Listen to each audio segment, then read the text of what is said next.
Hello everyone, welcome back to my channel Learn English with Nazir Shrindhava. So we are back with the second part of the concept tense. Today we will learn about continuous tense or progressive tenses. Continuous or progressive means something that is in process, which has not ended, something that is continuing. Okay, so we will start with present continuous tense.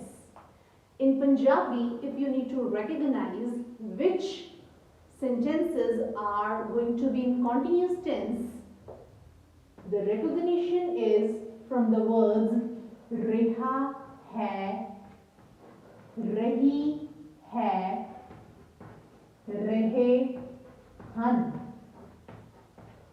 For example, Munda cricket खेल रहा है, बच्चे गाना गा रहे हैं.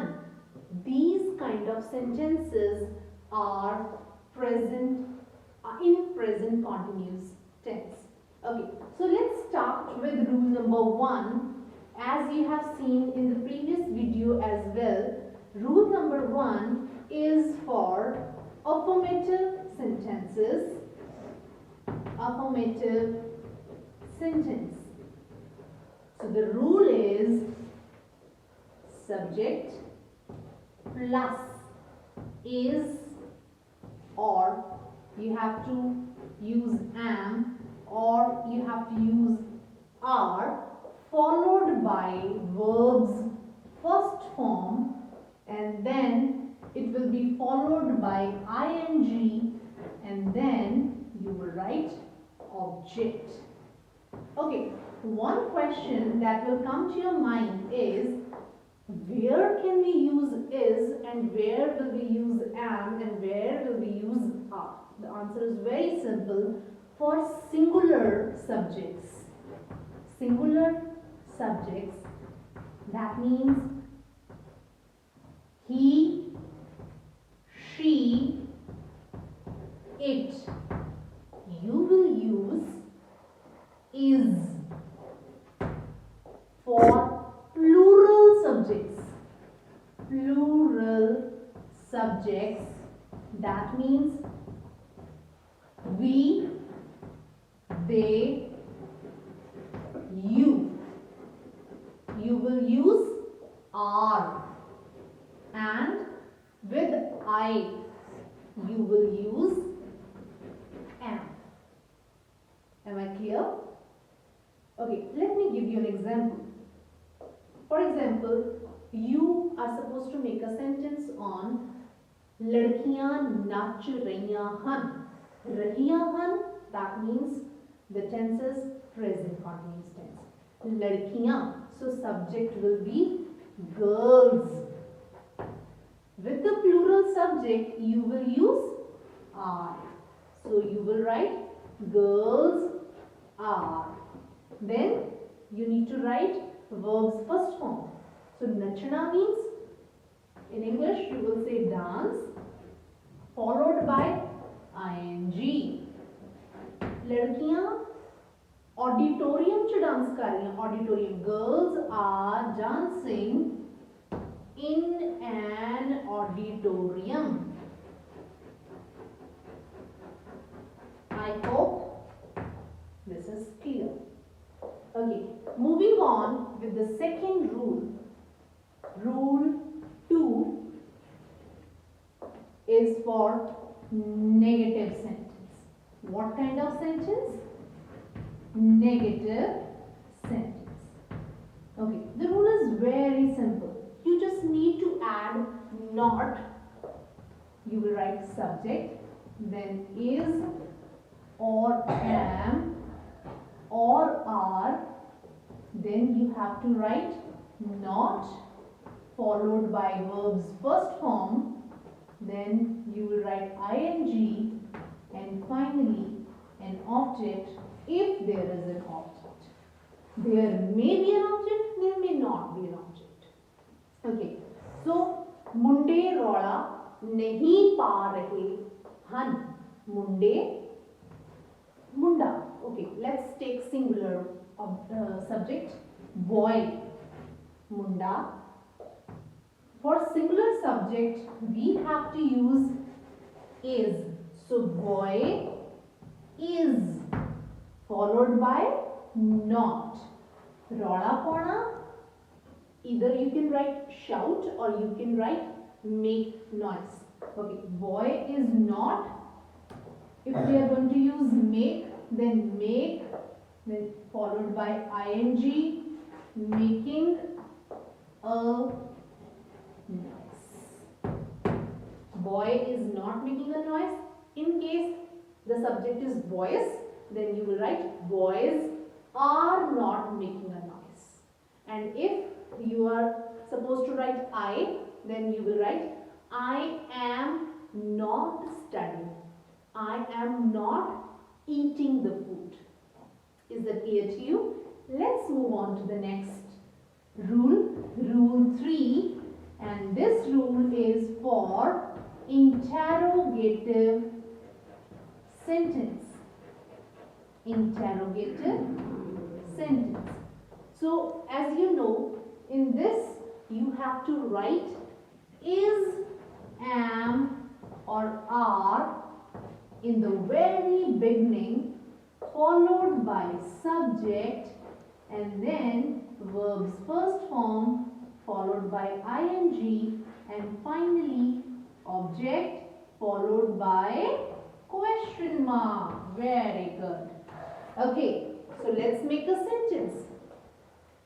ਕੀ ਪੰਛੀ ਆਕਾਸ਼ ਵਿੱਚ ਉੱਡ ਰਹੇ ਹਨ? ਰਹੇ ਹਨ? ਕੀ ਪੰਛੀ ਆਕਾਸ਼ ਵਿੱਚ ਉੱਡ ਰਹੇ ਹਨ? So, ਪੰਛੀ, plural, are. So, you will start with are. Are birds, then verb's first form, fly, followed by ing, flying in the sky. Are girls dancing in the ground?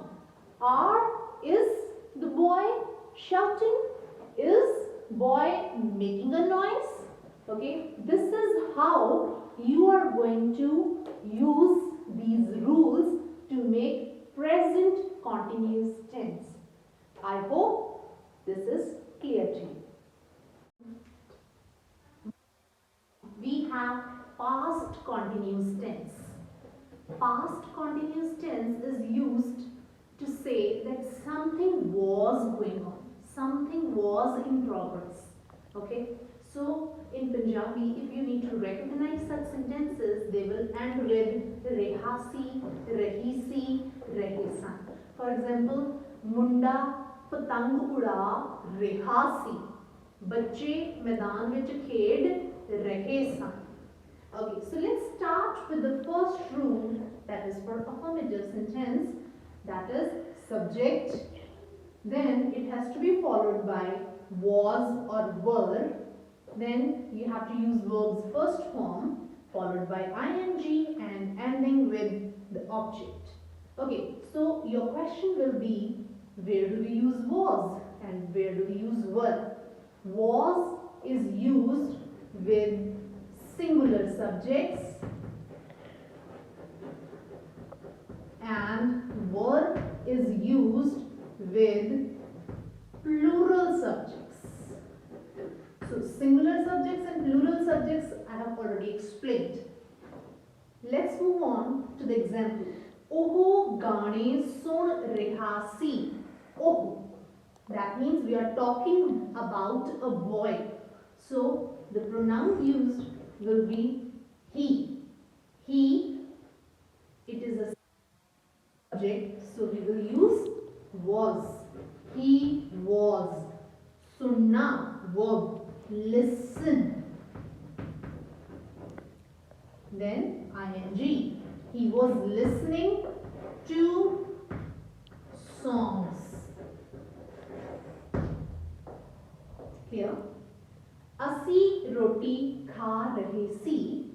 Asi, that means we. We is plural. So plural for plural subject we use were. We were having, have followed by ing. Having a meal. We were having a meal. I hope these examples are clear. Let's move on to the next second rule, that is for negative sentences.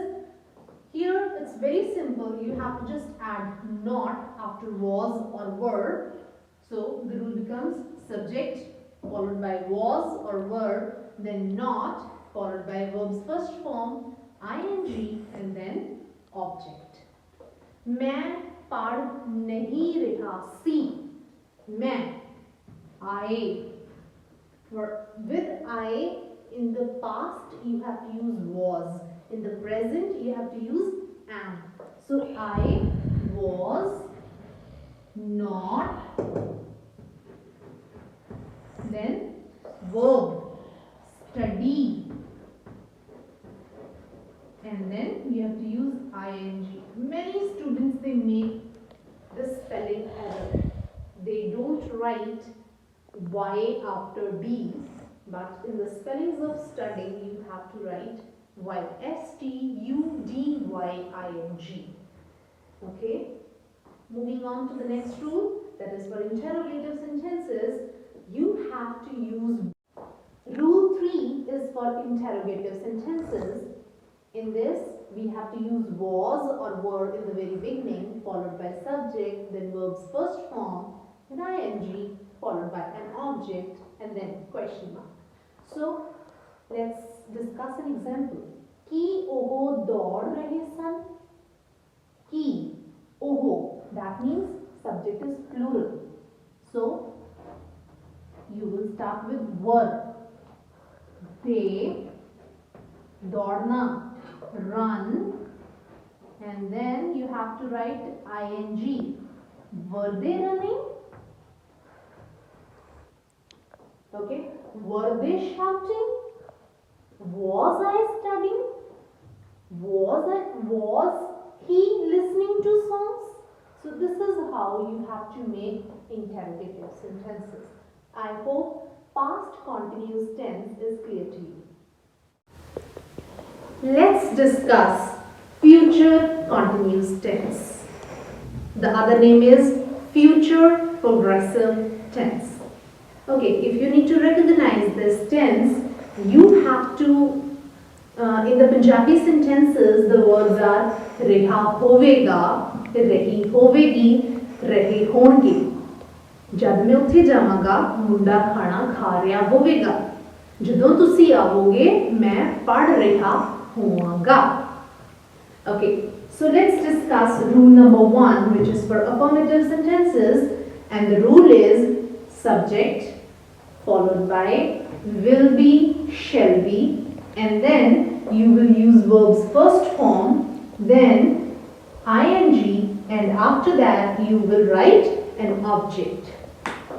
Okay, the question that comes to your mind is, where should we use shall and where should we use will? Shall is used with pronouns I and we, and with the rest of the pronouns he, she, it, they, you will use will. Okay, so let's discuss first example. ओहो गाने सुन रहे होंगे. ओहो, that means रहे होंगे, there are number of people. It's not a singular subject. So they.